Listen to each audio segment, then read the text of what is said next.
Sans, a carinderia owner na may 3 anak na nakapagpatapos po ng kanilang pag-aaral sa kolehiyo ng dahil lang po sa carinderia business. Gusto ko lang pong i-share sa inyo ang journey ko at magbigay din ako ng mga tips sa mga natutunan ko along the way. But before that, sa mga bago pa lang sa channel ko na hindi pa nakapag-subscribe, please click the subscribe button and click the notification bell upang ma-notify kayo sa next upload ko po ng mga videos. So, ang topic po natin ngayon ay tungkol po sa kung paano natin malalaman kung kinukupitan na pala tayo ng ating tagapagluto or kusinira or kusinero. At paano din natin malalaman na kinukupitan na pala tayo ng ating tendera, no? So, magbibigay po ako ng tips kung ano po ang mga dapat gawin, no, upang mapastop po sila sa kanilang mga ginagawang kalukuhan, no? So, by the way po, shout out po kay Ivan Ralph Pizarra at Princess Lim at Bless Valenzuela. Maraming salamat po sa inyong support, no? Ipagpatuloy niyo lang po sa pag-join niyo po sa aking journey and my YouTube channel. So, may God bless you. So, back to our main topic, kung paano ba natin malalaman na kinukupitan na pala tayo ng ating tagapagluto. So, in my 22 years in carinderia business ay marami na po akong karanasan po tungkol po sa aming mga tagapagluto, no? Hindi po natin maiwasan na meron pong talagang ups and downs na sa ating karinderya ay mararanasan talaga natin yan, no? So, wag lang po tayong mawala ng pag-asa dahil sa ups and downs, sa mga trials po na nangyayari po sa ating buhay karinderya ay pinagpatibay lang po ang ating loob, no? Pinagpatibay lang po ang ating paniniwala at pananampalataya sa ating Panginoong Diyos, no? Kasi hindi naman tayo lang ang dumaan sa ganitong sitwasyon na minsan po ay meron po talaga tayong mga tauhan na badlungon o sa amin pa badlungon or pasaway. I-share ko lang po sa inyo ha, nung nagkaroon po ako ng isang kusinero, no? Hindi ko po na malaya na meron na pala siyang kalukuhan na ginagawa. Tuwing 8 o'clock po ay umuwi po siya sa kanilang bahay, no? Tapos hindi ko alam, no? Hindi ko alam kung bakit siya umuwi tuwing 8 o'clock in the morning, no? So nag-excuse po siya, umuwi muna ako sa bahay sandali. So nagtaka po ako bakit every 8 a.m. no, umuwi po talaga siya. So dahil hindi po ako mapakali ay sinisilip-silip ko po siya, no. So next day ay inoobserbahan ko po siya.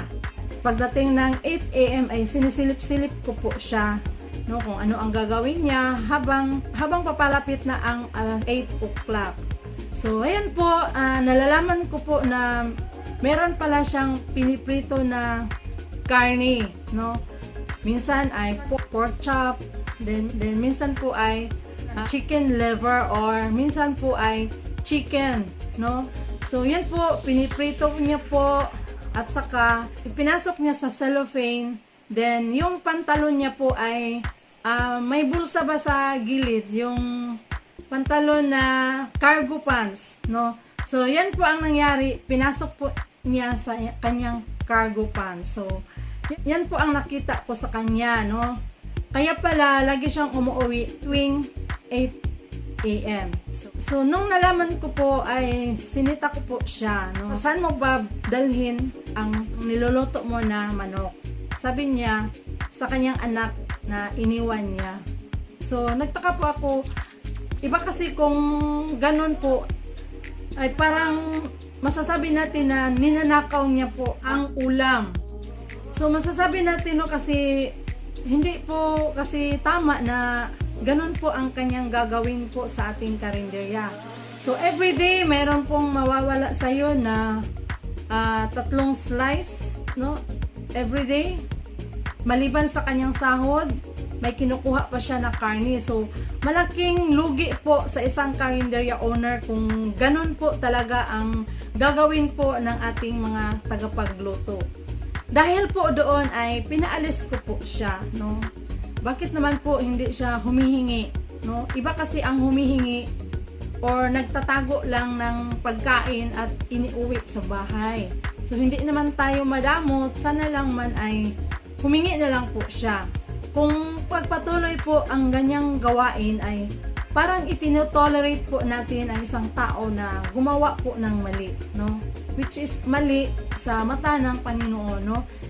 Itinotolerate po natin. So, yung ginawa ko po ay pinaalis ko na lang po siya, no? Kaysa malugi po ako na everyday gawin niya po sa akin.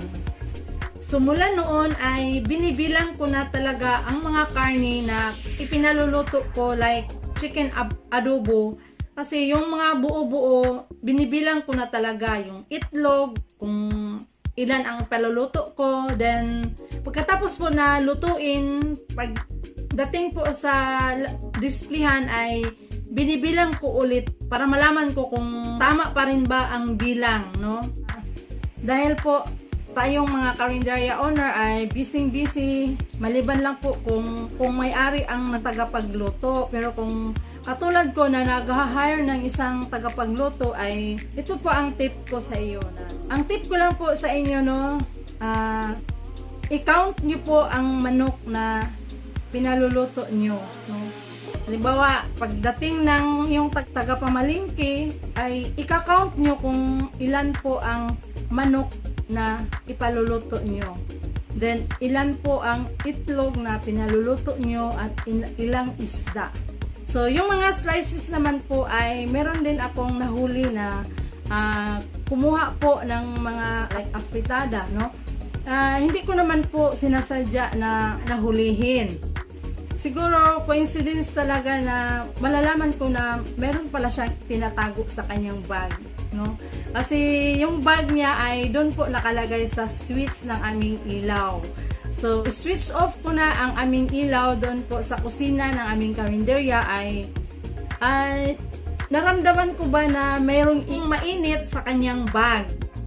So, tinanong ko po ang kanyang assistant na bakit mayroong init sa kanyang bag, anong laman. So, doon na po siya nagpinto na kumukuha pala siya ng ulam, no, yung afritada, minsan ay pritong isda, no. So, sabi ko sa isip ko, binibigyan ko naman po siya ng ulam, no.